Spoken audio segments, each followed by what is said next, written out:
중국 후이저우에 수만 명이 일하던 그 공장은 이제 유령 도시가 되었습니다. 한때 그들은 자신감에 넘쳤고 세계가 자신들을 중심으로 돌아간다고 믿었습니다.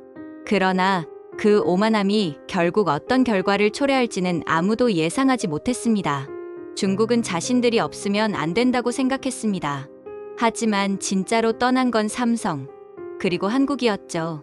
세계는 몰랐습니다. 왜 삼성이 중국을 버리고 떠나야만 했는지.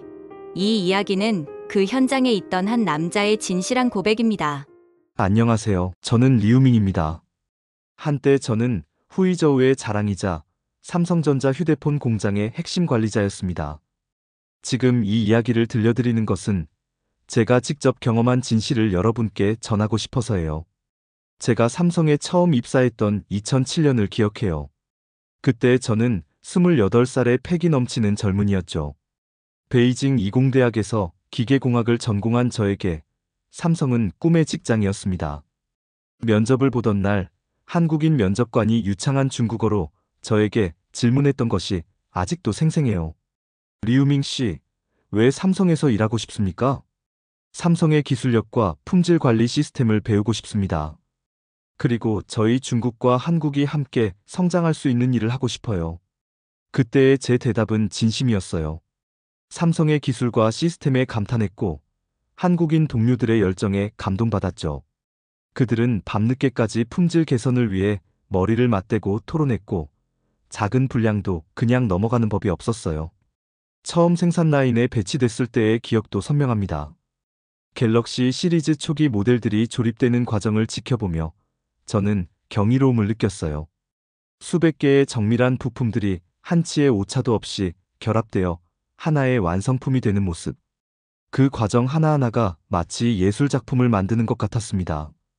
한국인 선배 박 과장님이 제게 처음 가르쳐준 말이 있어요. 품질은 타협의 대상이 아니다. 우리가 만드는 제품 하나하나에는 소비자의 꿈과 기대가 담겨 있다. 그 말은 제 가슴 깊이 새겨졌죠. 덕분에 후이저우는 활기가 넘쳤어요. 아침 7시면 수만 명의 직원들이 공장으로 향하는 모습, 점심시간에 공장 주변 식당들이 북적이는 풍경, 퇴근 시간 버스 정류장에서 웃으며 집으로 향하는 사람들. 모든 것이 생동감으로 가득했습니다. 제 가족도 풍요로운 삶을 누릴 수 있었어요. 아내는 새로 생긴 쇼핑몰에서 옷을 고르는 재미를 알았고, 아들은 좋은 사립학교에 다닐 수 있었죠. 주말이면 가족들과 함께 후이저우 서호공원을 산책하며 삼성 덕분에 이런 행복이 가능하다는 감사함을 느꼈어요. 제 손으로 만든 휴대전화가 전 세계로 팔려나간다는 사실이 너무나 자랑스러웠습니다. 유럽의 한 소비자가, 아프리카의 어떤 청년이, 남미의 한 가정이 제가 조립에 참여한 갤럭시 폰을 사용한다고 생각하니 가슴이 뿌듯했어요. 우리가 만든 제품이 세계 곳곳에서 사람들의 소통을 돕고 있다는 것, 그것이 바로 제 자부심의 원천이었습니다. 하지만 시간이 흐르면서 분위기는 조금씩, 그러나 확실하게 변하기 시작했어요. 처음에는 아주 미묘한 변화였죠. 2010년대 초반만 해도 모든 것이 순조로웠는데 중반을 지나면서 뭔가 다른 기운이 감돌기 시작했습니다. 특히 2014년 이후 중국 정부의 기조가 달라지는 것을 피부로 느꼈어요. 시진핑 주석이 중국몽을 외치고 제조업 2025 정책을 발표하면서 자국 산업 육성에 대한 의지가 노골적으로 드러나기 시작했죠. 한국 기업은 여전히 환영받는 손님이었지만 너희 기술은 결국 우리 것이 될 것이라는 무언의 압박이 느껴졌어요.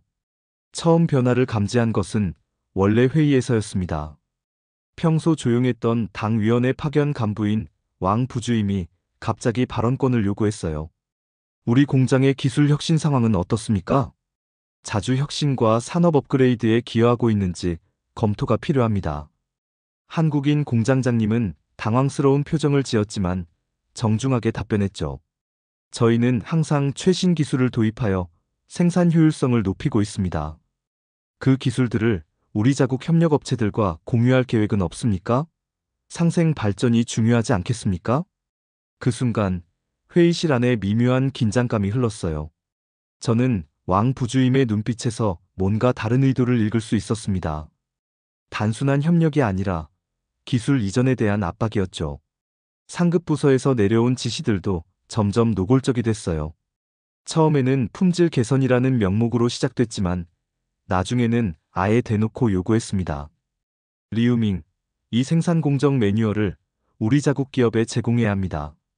정부의 산업 정책에 따른 것입니다. 상급 부서 장 주임의 지시였어요. 처음에는 깜짝 놀랐습니다. 외국 기업의 핵심 기술과 노하우를 자국 기업에 넘기라니. 하지만 이런 일은 비일비재해졌어요. 삼성의 최신 생산 기술이나 설계 노하우를 합작이라는 명목으로 혹은 기술 협력이라는 이름으로 요구하는 일이 잦아졌죠. 심지어 삼성 내부에 파견된 정부 관계자들이 우리의 업무를 일일이 간섭하기 시작했어요. 생산 계획부터 품질 관리, 심지어 인사 업무까지. 자국 기업에 유리한 방향으로 규제를 적용하는 것을 보면서 저는 점점 불안해졌습니다. 어느 날 품질관리 부서에서 일하던 제 동료리 과장이 저에게 속삭였어요. 리우밍, 요즘 분위기가 이상하지 않아? 정부에서 나온 사람들이 너무 많이 간섭하는 것 같은데. 조심해, 벽에도 귀가 있다고 하잖아. 저는 그렇게 대답했지만 속으로는 리 과장의 말에 동감했어요. 예전에는 우리가 자율적으로 업무를 진행할 수 있었는데 이제는 모든 결정에 정부 관계자들의 승인이 필요했거든요. 점심시간에 들려오는 동료들의 뒷말도 점점 거슬렸습니다. 예전에는 삼성을 존경하고 배우려는 자세였는데 이제는 다른 분위기였어요. 삼성? 그들은 우리 덕분에 돈을 버는 거야. 인건비 싸고 시장 크니까 들어온 거지. 맞아. 우리가 없으면 그들도 아무것도 못해. 이제 우리 기술도 많이 발전했으니까 굳이 외국 기업에 의존할 필요 없어. 화웨이나 샤오미를 봐. 이제 삼성보다 낫잖아. 우리가 왜 외국 회사에서 일해야 해? 삼성 덕분에 이만큼 성장했으면서도 그들은 으스대기 바빴어요. 자신들이 세계 최고의 기술을 가진 한국인 직원들을 은근히 무시하는 태도도 보였습니다. 중국어로 대화할 때는 한국인 동료들 앞에서 대놓고 비아냥거리기도 했죠. 저 한국 사람들, 우리 없으면 뭘 할 수 있을까? 그러게, 우리가 다 만들어주는데 자기들이 대단한 줄 알아. 저는 그런 말들을 들을 때마다 가슴이 답답했어요. 삼성이 우리에게 준 것이 얼마나 많은데 어떻게 그런 식으로 생각할 수 있을까요? 2015년이 되면서 상황은 더욱 심각해졌어요. 중국 정부가 발표한 제조업 2025 계획은 사실상 외국 기업들에 대한 압박 정책이었죠. 첨단 제조업 분야에서 자립을 이루겠다는 목표 아래 외국 기업들의 핵심 기술을 흡수하려는 시도가 노골화됐습니다. 어느 날 오후 한국인 부장님이 저를 급히 호출했어요. 부장님의 얼굴에는 근심이 가득했습니다. 리우밍, 왜 이라인 불량률이 이렇게 높은 겁니까? 지난주보다 3%나 올랐지 않습니까? 죄송합니다, 부장님. 직원들이 춘절 이후로 마음이 붕 뜬 것 같습니다. 하지만 속으로는 알고 있었어요. 불량률 증가의 진짜 이유를. 직원들의 마음가짐이 완전히 달라진 거였죠. 그들은 더 이상 삼성을 우리 회사라고 생각하지 않았어요. 그들에게 삼성은 그저 돈 벌기 좋은 외국 공장일 뿐이었습니다. 생산 라인에서 일하는 젊은 직원들의 태도, 변화가 가장 눈에 띄었어요. 예전에는 야근을 하더라도 불평하지 않았는데 이제는 정시만 되면 서둘러 퇴근하려 했죠. 품질 검사도 대충대충 넘어가는 경우가 많아졌어요. 어차피 외국 회사 제품인데 뭐 어때? 우리가 책임질 일도 아니고. 이런 말들이 공공연하게 오가기 시작했어요. 언제든 다른 자국 기업으로 갈아탈 준비가 되어 있었죠. 실제로 많은 직원들이 화웨이나 샤오미 같은 중국 기업의 채용 공고를 몰래 확인하고 있었어요. 더 심각한 것은 기술 유출 시도였습니다. 어느 날 보안팀에서 제게 연락이 왔어요. 리우밍 과장님, 잠깐 얘기 좀 할까요? 한국인 보안 담당자 김 과장님이었어요. 그의 표정이 심각했죠. 최근에 생산 공정 자료가 무단으로 복사된 흔적이 발견됐습니다. 혹시 아는 게 있나요? 저는 깜짝 놀랐어요. 무단 복사요? 그런 일이 있었습니까? 네, 몇몇 직원들이 USB로 기술 자료를 빼내려 한 것 같습니다. 아마 외부에서 요청이 있었을 거예요. 그 순간 저는 등골이 오싹해졌어요. 정부 관계자들의 압박이 단순한 협력 요청이 아니었다는 것을 깨달았거든요. 조직적으로 기술을 빼내려는 시도였던 거죠. 그들의 중화 사상은 갈수록 심해졌어요. 자신들의 시장이 가장 크고 자신들의 기술이 최고이며 외국 기업은 언제든 대체될 수 있다는 오만함. 당시 중국의 스마트폰 시장에서 삼성의 점유율이 급락하고 있던 상황이었거든요. 화웨이, 샤오미, 오포, 비보 같은 중국 브랜드들이 급성장하면서 삼성을 위협하고 있었죠. 봐봐, 우리 중국 브랜드들이 얼마나 잘 나가는데? 삼성은 이제 끝물이야. 맞아. 화웨이 메이트 시리즈가 갤럭시보다 훨씬 좋아. 이제 우리가 세계 최고야. 직원 식당에서 이런 대화들이 공공연하게 오갔어요. 심지어 한국인 직원들이 지나갈 때 일부러 더 크게 얘기하는 사람들도 있었죠. 우리 공장에서 일하던 많은 베테랑 직원들이 이직하기 시작했어요. 10년 넘게 함께 일했던 동료들이 하나둘씩 떠났습니다. 물론 더 좋은 대우를 받기 위함이었지만 저는 그들의 눈빛에서 우리가 너희에게 배울 만큼 배웠으니 이제 우리 길을 가겠다는 메시지를 읽었어요. 특히 생산기술팀의 핵심 인력들이 대거 이직한 것은 큰 충격이었어요. 그들은 삼성에서 수년간 쌓은 노하우를 고스란히 가지고 중국 기업으로 옮겨갔죠. 회사는 그들을 막을 방법이 없었어요. 법적으로는 문제가 없었거든요. 2018년 미중 무역 분쟁이 본격화되면서 상황은 더욱 복잡해졌어요. 트럼프 대통령의 중국 때리기가 시작되고 중국도 맞대응하면서 외국 기업들은 그 사이에서 눈치를 봐야 했죠. 특히 삼성 같은 기업들에게는 딜레마였어요. 미국이 중국을 압박하는 상황에서 왜 중국 공장에서 만드느냐는 외부의 압력이 거세졌거든요. 반대로 중국 정부는 이런 상황을 이용해서 더욱 노골적으로 기술 이전을 압박했어요. 어느 날 아침, 평소보다 일찍 출근한 저는 공장 앞에서 이상한 광경을 목격했어요. 정부 관계자들로 보이는 사람들이 여러 명 서 있었고, 그들은 한국인 임직원들의 출입을 일일이 확인하고 있었어요. 무슨 일인가 싶어서 경비실에 물어봤더니 보안 강화 조치라고 하더군요. 동료 장 과장이 저에게 귀띔해줬어요. 요즘 미국 때문에 민감한 시기라서 그런가 봐요. 하지만 저는 직감적으로 알 수 있었어요. 이건 단순한 보안 강화가 아니라 한국 기업에 대한 감시였다는 것을. 점심시간에 중국인 직원들끼리 모여서 하는 대화들도 점점 과격해졌어요. 미국이 우리를 견제하는 마당에 왜 외국 기업을 도와줘야 해? 맞아. 삼성도 결국 미국 편 아냐? 우리가 열심히 일해서 뭐해? 이참에 우리 기업들로 다 바꿔야 해. 자립해야 살아남는다고. 이런 분위기 속에서 삼성 본사에서도 생산 라인을 베트남이나 인도로 옮긴다는 소문이 돌기 시작했어요. 처음에는 단순한 루머라고 생각했죠. 후이저우 공장은 삼성 휴대폰의 상징과도 같았으니까요. 하지만 소문은 점점 구체화됐어요. 베트남 하이퐁과 인도 노이다에 새로운 생산 라인을 구축한다는 얘기, 중국 생산 비중을 단계적으로 줄인다는 계획들. 이런 소식들이 하나둘씩 들려왔죠. 설마 정말 떠날까? 우리가 이렇게 큰 시장인데? 그럴 리 없어. 중국 시장을 포기한다는 것은 자살행위야. 대부분의 직원들은 여전히 믿지 않았어요. 중국의 거대한 시장과 저렴한 인력, 그리고 완성된 산업 인프라를 놓고 떠날 기업은 없을 것이라고 확신했죠. 하지만 한국인 직원들의 표정은 점점 어두워졌어요.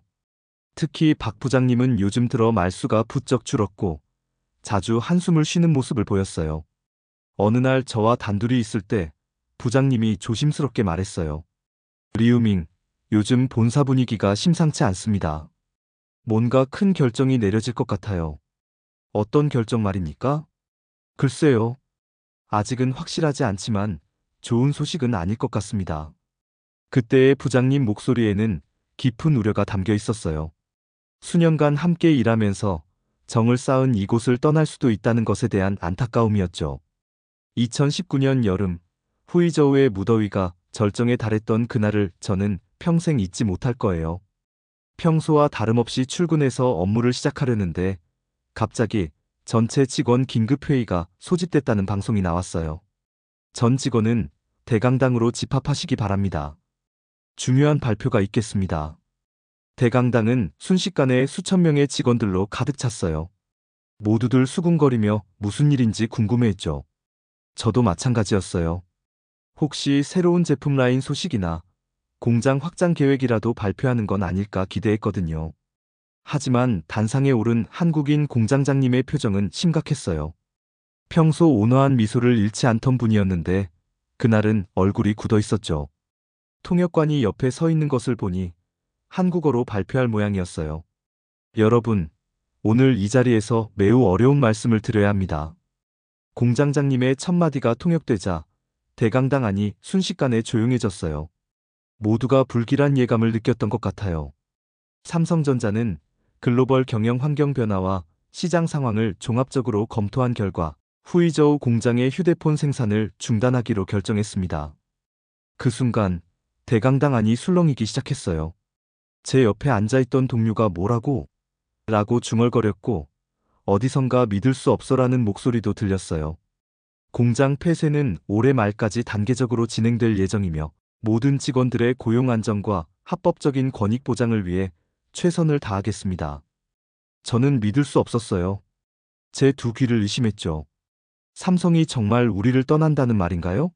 12년간 제 인생의 절반을 바친 이곳을, 수십만 명의 생계를 책임지던 이곳을 떠난다고요? 회의가 끝난 후 저는 급히 박 부장님을 찾아갔어요. 부장님은 자신의 사무실에서 창밖을 바라보고 있었는데 그 뒷모습이 너무나 쓸쓸해 보였어요. 부장님, 이게 정말입니까? 삼성이 정말 우리를 떠난단 말입니까? 제 질문에 박 부장님은 천천히 고개를 돌렸어요. 그 얼굴에는 저와 같은 허탈감이 역력했습니다. 눈가가 약간 빨갛게 된 것을 보니 혼자서 눈물을 흘리셨던 것 같았어요. 리우밍, 미안합니다. 우리가 최선을 다했지만 더 이상 여기서는 힘들게 됐습니다. 부장님의 목소리는 떨리고 있었어요. 15년간 이곳에서 일하면서 중국 직원들과 정을 쌓아온 분이었거든요. 저희를 진짜 가족처럼 돌봐주셨는데 이별을 고해야 한다는 것이 얼마나 힘드셨을까요? 정말 방법이 없는 건가요? 우리가 뭔가 잘못한 게 있다면. 아니에요, 리우밍.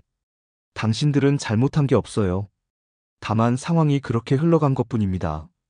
부장님은 더 이상 말을 잇지 못했어요. 창밖으로 보이는 공장 굴뚝들과 생산 라인들을 바라보며 깊은 한숨만 내쉬었죠. 그날 오후부터 공장 전체가 술렁이기 시작했어요. 어떤 직원들은 분노했고, 어떤 직원들은 당황했으며, 또 어떤 직원들은 체념하는 분위기였어요. 12년 동안 함께 일했던 동료들의 얼굴에서 절망과 불안을 읽을 수 있었습니다. 이게 말이 돼? 우리가 이렇게 열심히 일했는데? 생산 라인에서 일하던 젊은 직원 소리가 울부짖었어요. 갓 결혼해서 아이도 막 태어났는데 갑자기 직장을 잃게 된 거죠. 삼성이 우리를 버렸어. 외국 기업들은 역시 믿을 수 없다고. 어떤 직원들은 삼성을 원망하기 시작했어요. 하지만 저는 알고 있었습니다. 진짜 원망해야 할 대상이 누구인지를. 삼성의 철수 발표 이후 후이저우는 마치 도미노가 무너지듯 연쇄적으로 타격을 받기 시작했어요. 삼성 하나가 떠난다고 뭐가 그리 달라지겠느냐고 생각했던 사람들의 예상은 완전히 빗나갔죠. 가장 먼저 타격을 받은 것은 삼성의 부품을 납품하던 협력업체들이었어요. 후이저우 주변에는 크고 작은 협력업체들이 수백 개나 있었거든요. 액정 화면을 만드는 업체, 배터리를 생산하는 공장, 각종 부품을 제조하는 중소기업들. 이 모든 곳들이 삼성의 주문에 의존하고 있었어요. 제 친구 라오장이 운영하던 포장재 업체도 그 중 하나였죠. 라오장은 제가 대학 때부터 알고 지낸 친구로 삼성이 후이저우에 진출한 이후 포장재 사업을 시작해서 꽤 성공한 사업가였어요. 리우밍, 이제 어떻게 하지? 우리 매출의 80%가 삼성 주문이었는데. 라오장이 저에게 전화를 걸어왔을 때 그의 목소리는 절망에 차 있었어요. 20여 명의 직원을 고용하고 있던 그였는데 삼성이 떠나면서 하루아침에 갈 곳을 잃게 된 거죠. 다른 고객을 찾아봐야겠지. 화웨이나 샤오미는 어때? 이미 알아봤어. 하지만 그들은 이미 자기들만의 공급망이 있고 우리 같은 작은 업체는 끼어들 틈이 없어. 게다가 단가도 삼성의 절반도 안 돼. 라오장의 말을 들으며 저는 마음이 아팠어요. 삼성은 단순히 휴대폰만 만드는 회사가 아니었어요. 수많은 사람들의 생계와 꿈이 연결된 거대한 생태계였던 거죠. 한 달이 지나자 상황은 더욱 심각해졌어요.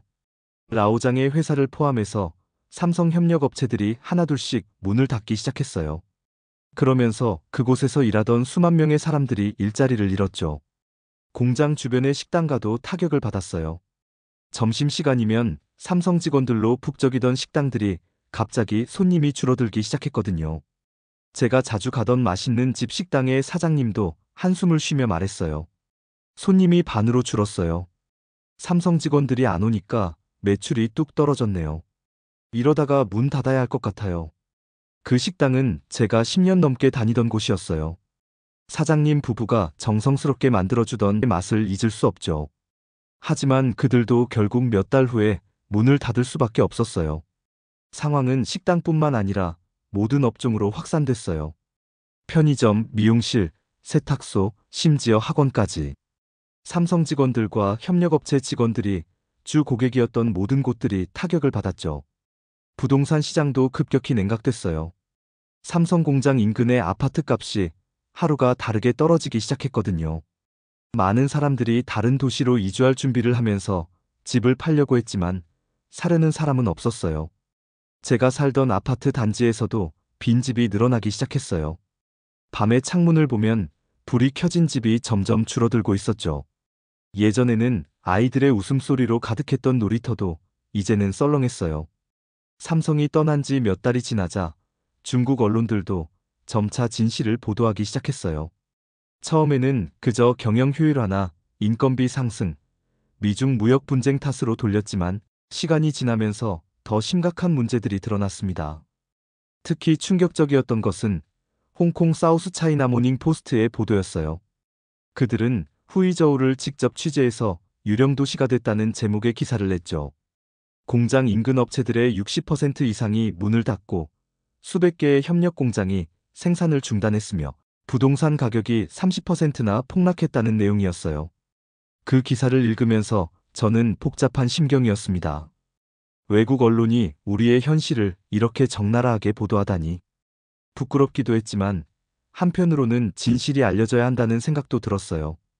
더 충격적인 것은 중국 내부 소식이었어요. 어느 날 제 대학 동기인 베이징의 공무원 리펑이 조심스럽게 귀띔해준 얘기였죠. 리우밍, 요즘 당 내부가 난리야. 삼성 철수 때문에 고위층에서 긴급회의가 몇 번이나 열렸다고 해.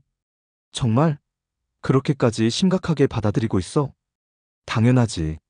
삼성 하나가 떠나는 게 아니라 다른 외국 기업들에게 신호가 될 수 있다는 거야. 실제로 정부 내부 문서에서 떠나는 삼성을 붙잡아야 한다. 지역 산업 클러스터와 물류 체인을 지켜야 한다는 내용이 나왔다고 해. 리펑의 말을 들으며 저는 아이러니를 느꼈어요. 그동안 삼성을 압박하고 무시했던 정부가 이제 와서 삼성의 가치를 깨닫고 있다니. 광둥성 내 삼성 공장과 연계된 100여 개 공장도 연쇄적으로 생산을 중단했다는 소식도 들려왔어요. 단순한 공장 폐쇄가 아니라 지역 경제 생태계 전체의 붕괴였던 거죠. 중국 언론들도 잇따른 엑소더스에 중국은 초긴장이라는 제목의 기사들을 쏟아내기 시작했어요. 베이징대 경제학과 교수인 왕 교수의 인터뷰도 인상 깊었어요. 그는 공개적으로 이렇게 말했죠. 우리가 외국 기업들을 너무 당연하게 여겼던 것 같습니다. 그들이 중국에 투자하는 것이 마치 우리에게 빚진 것처럼 생각했죠. 하지만 기업은 이익이 있는 곳으로 갑니다. 우리가 그들에게 매력적인 환경을 제공하지 못한다면 언제든 떠날 수 있어요. 이 말을 들으며 저는 뭔가 깨달음을 얻었어요.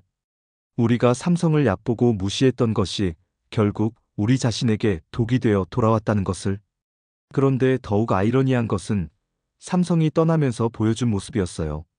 중국 노동자들에게 법정 기준을 훨씬 웃도는 퇴직 위로금과 사회보험료 추가분을 제공하며 품위 있게 철수했다는 평가가 나왔거든요. 제 동료들도 하나같이 감탄했어요.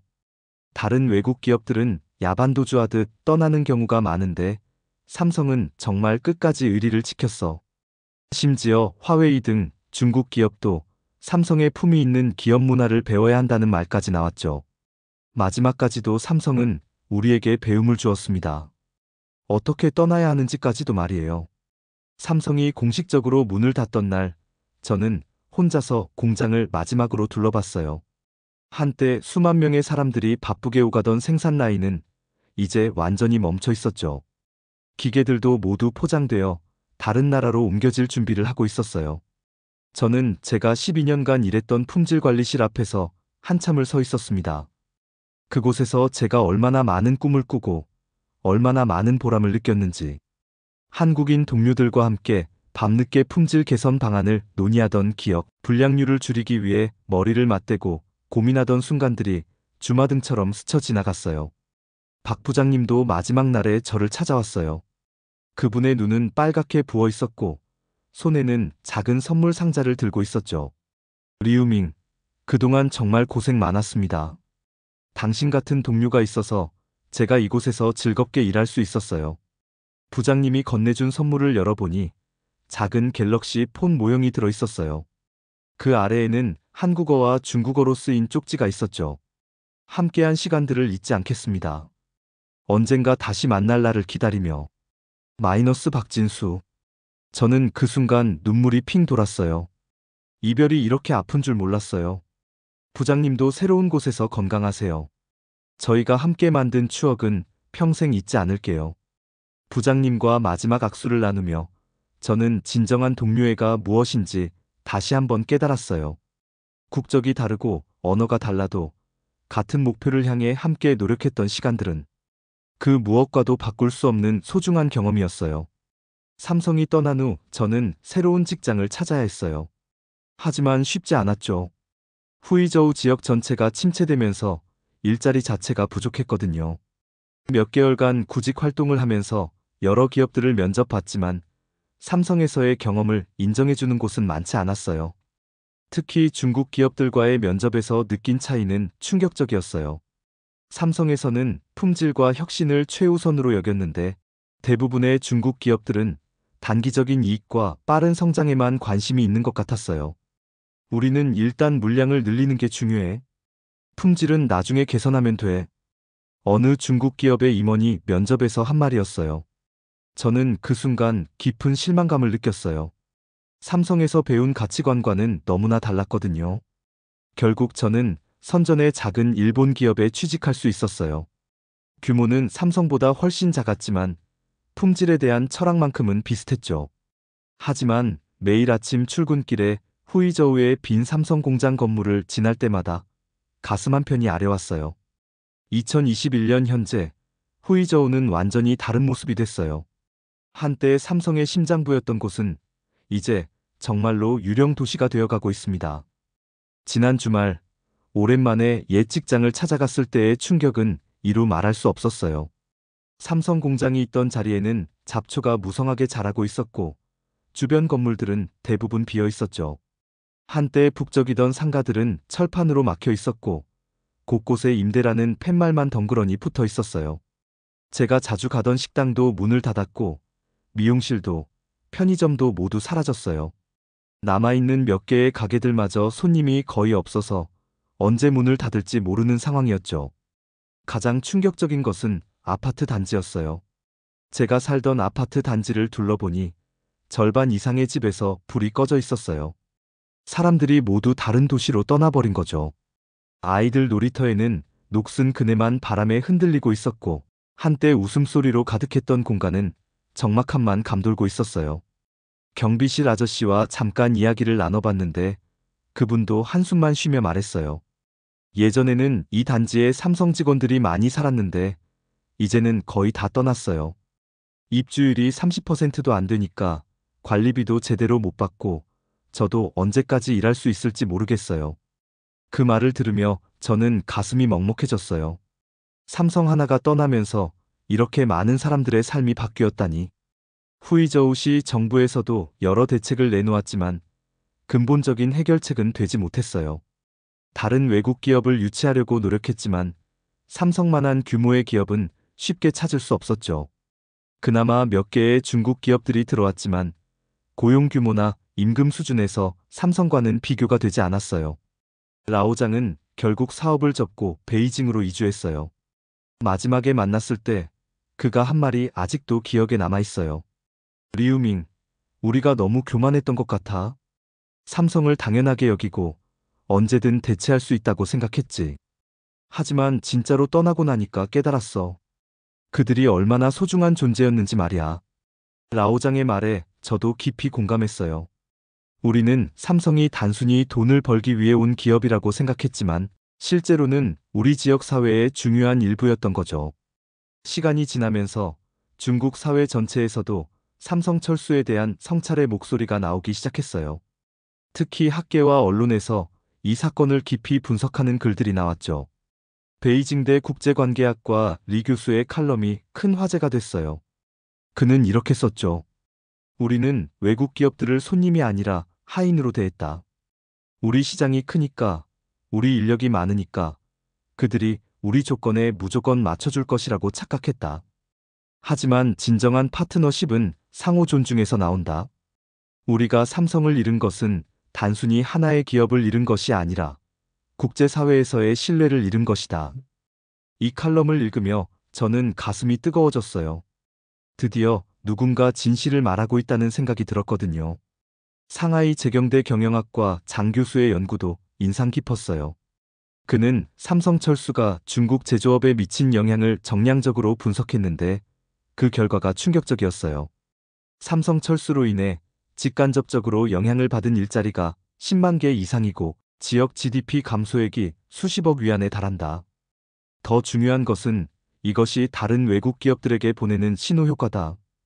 중국에 투자하는 것이 안전하지 않다는 인식이 퍼질 수 있다. 실제로 삼성 이후에도 다른 외국 기업들의 철수가 이어졌어요. 중국의 비즈니스 환경에 대한 우려가 커지고 있다는 것은 분명했죠. 제가 아는 독일 기업 현지법인장도 비슷한 고민을 토로했어요. 요즘 본사에서 중국 투자 확대에 신중해하고 있어요.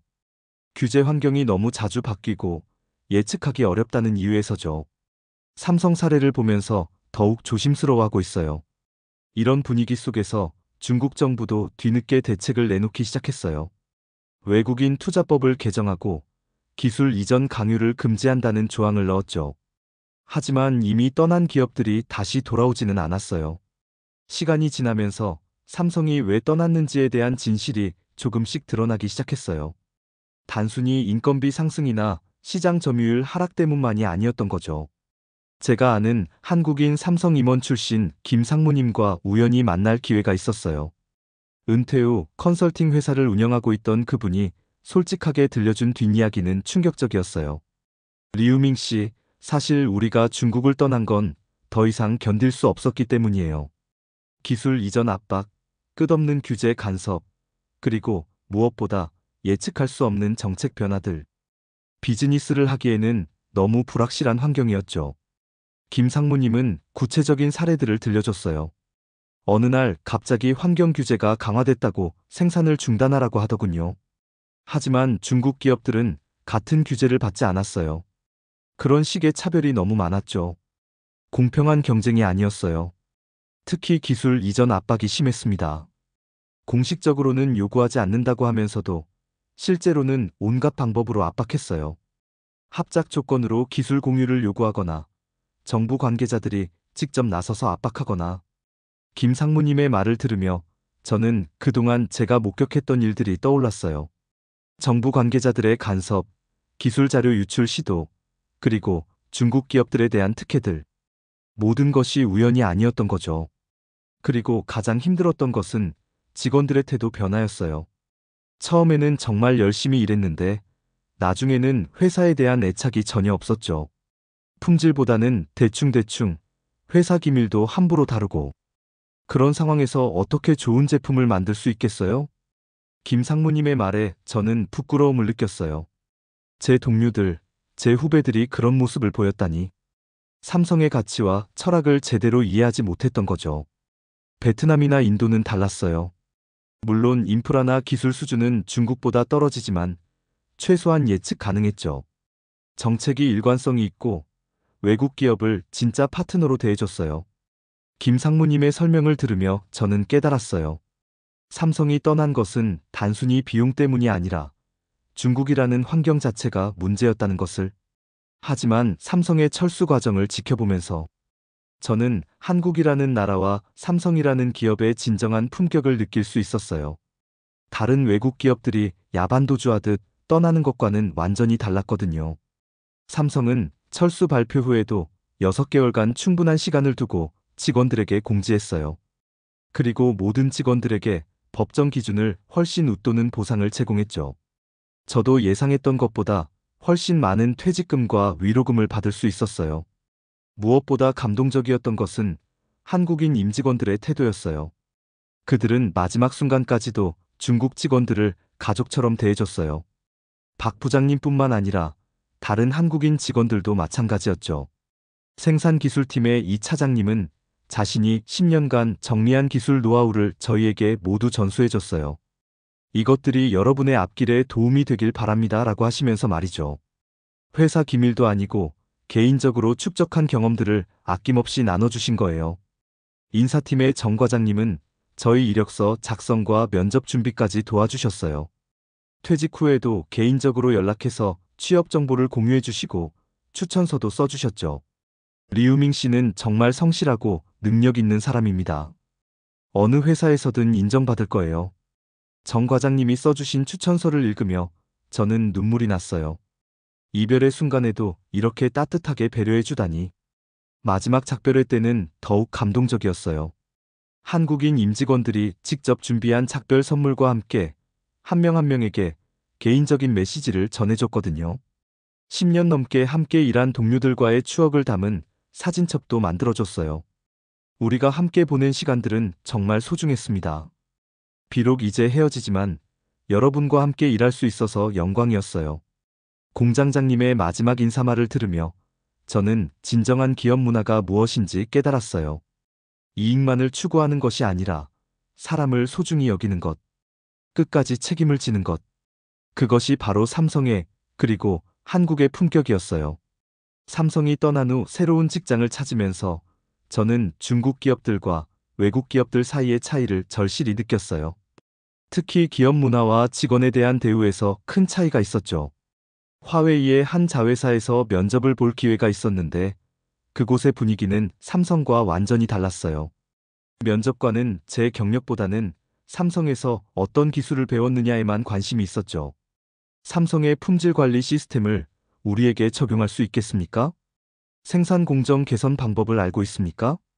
마치 제가 삼성의 기술을 훔쳐오는 스파이라도 되는 것처럼 질문했어요. 사람으로서의 가치나 잠재력은 관심이 없고 오직 제가 가진 정보에만 관심이 있는 것 같았어요. 결국 그 회사에는 입사하지 않았어요. 삼성에서 배운 가치관과는 너무 맞지 않았거든요. 샤오미의 협력업체에서도 비슷한 경험을 했어요. 그곳의 관리자는 노골적으로 이렇게 말했어요. 우리는 빨리빨리가 중요해요. 품질은 나중에 생각하고 일단 물량부터 늘려야 해요. 시장 점유율이 최우선이거든요. 이 말을 들으며 저는 삼성에서 박 부장님이 했던 말이 떠올랐어요. 품질은 타협의 대상이 아니다. 정반대의 철학이었죠. 몇 개월간의 구직 활동을 통해 저는 깨달았어요. 중국 기업들 대부분이 단기적인 성과에만 매몰되어 있다는 것을. 직원 교육이나 장기적인 발전보다는 당장의 매출과 성장에만 관심이 있었어요. 반면 삼성은 달랐어요. 저희에게 지속적으로 교육 기회를 제공했고 개인의 성장을 진심으로 지원해줬죠.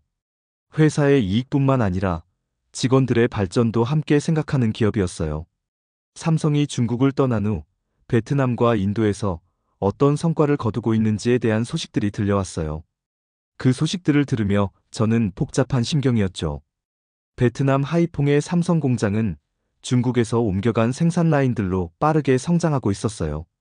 현지 직원들의 높은 근무 의욕과 베트남 정부의 적극적인 지원이 큰 도움이 됐다고 했죠. 제 대학 동기 중 하나인 린다가 베트남 삼성에서 일하고 있었는데 그녀가 보내준 사진들을 보면 정말 활기차 보였어요. 베트남 직원들이 삼성을 진짜 자신들의 회사처럼 여기며 열심히 일하고 있다는 게 눈에 보였거든요. 여기 직원들은 삼성에 대한 자부심이 정말 높아요. 삼성 덕분에 베트남이 발전하고 있다고 진심으로 생각하고 있어요. 린다의 말을 들으며 저는 씁쓸했어요. 우리도 한때는 그랬는데 언제부터 그런 마음을 잃어버린 걸까? 인도 노이다 공장의 소식도 비슷했어요.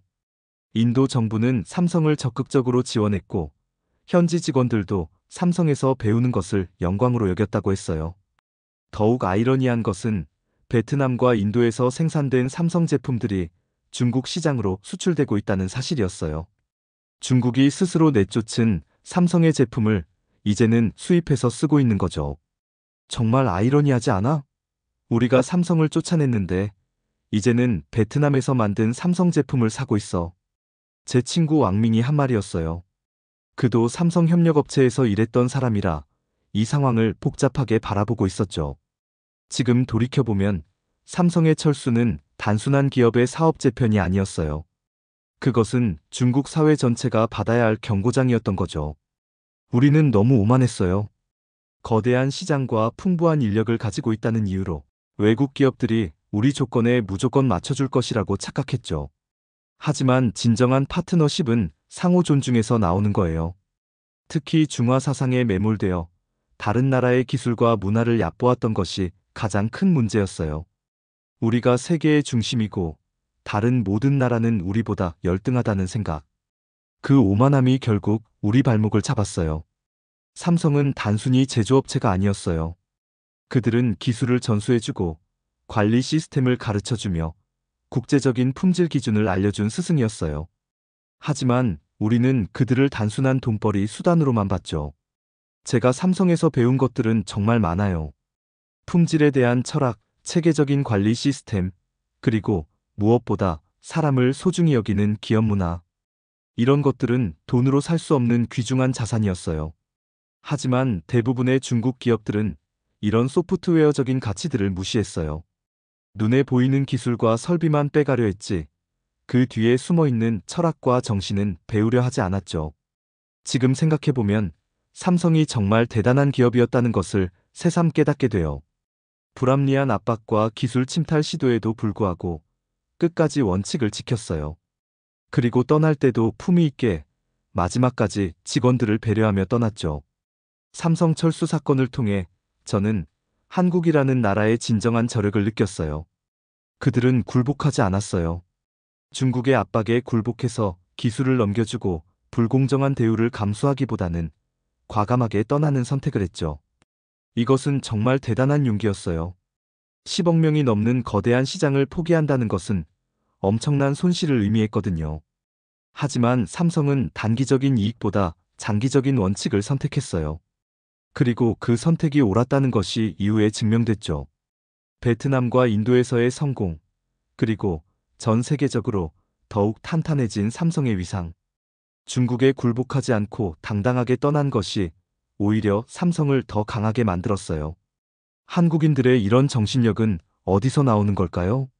저는 그들과 12년간 함께 일하면서 그 답을 찾을 수 있었어요. 그들은 타협하지 않아요. 옳다고 생각하는 것에 대해서는 끝까지 고집을 부리죠. 박 부장님이 자주 하던 말이 있어요. 쉬운 길과 옳은 길이 다를 때 우리는 항상 옳은 길을 선택해야 한다. 이것이 바로 한국인들의 철학인 것 같아요. 중국에 굴복하고 기술을 넘겨주는 것이 쉬운 길이었을 거예요. 하지만 그들은 그렇게 하지 않았어요. 비록 어렵더라도 원칙을 지키는 길을 선택했죠. 현재 중국의 상황은 어떨까요? 겉으로는 성장하고 있는 것처럼 보이지만 내부적으로는 많은 문제들이 쌓이고 있어요. 외국 기업들의 중국 이탈이 가속화되고 있어요.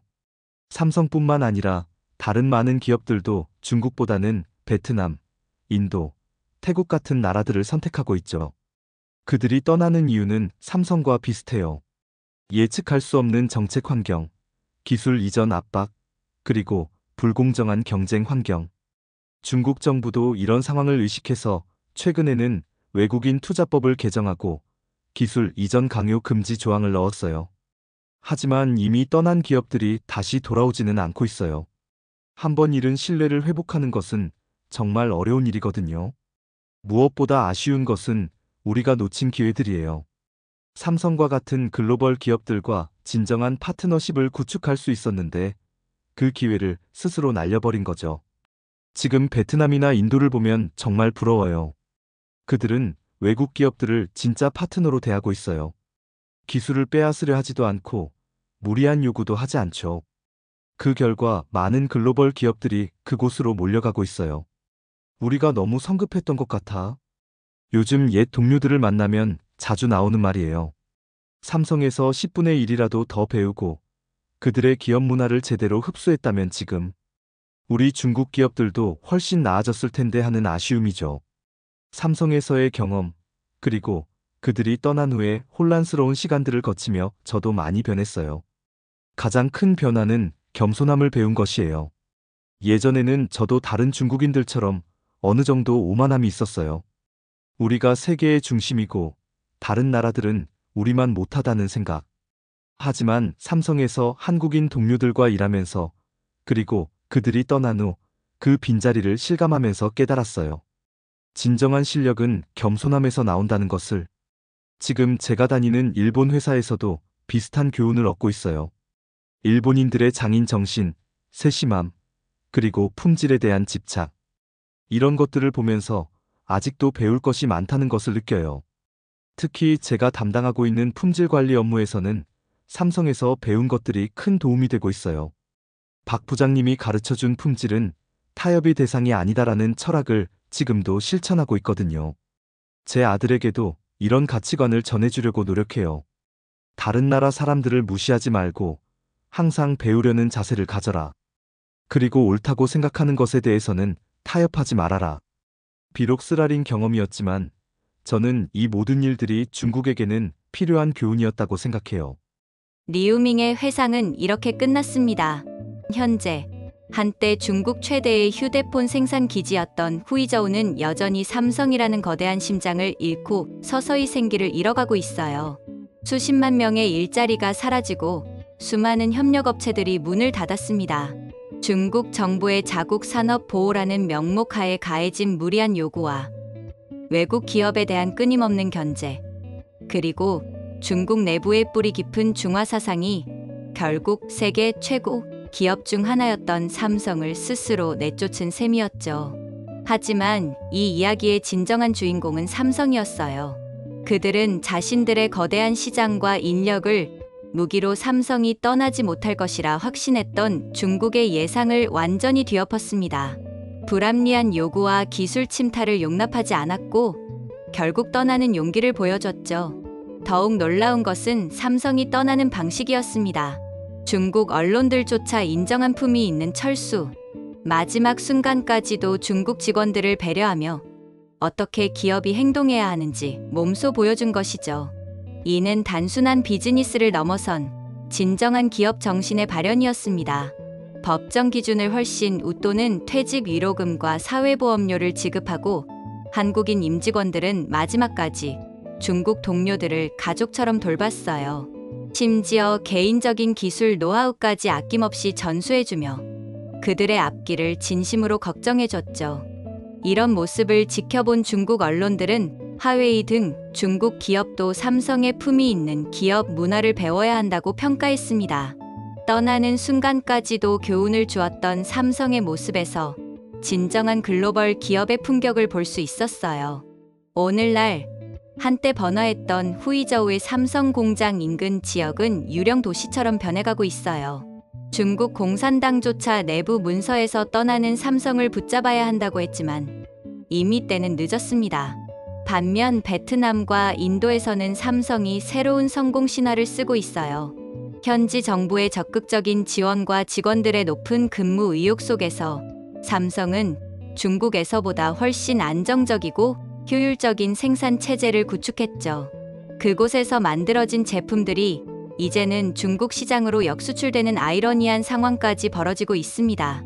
이는 오만함과 자만심이 어떻게 스스로의 발목을 잡고 몰락을 자초하는지 보여주는 뼈아픈 역사의 교훈으로 남았어요. 진정한 강국은 남을 짓밟고 올라서는 것이 아니라 서로를 존중하고 상생할 줄 아는 지혜에서 나온다는 것을 한국은 세계에 증명했습니다.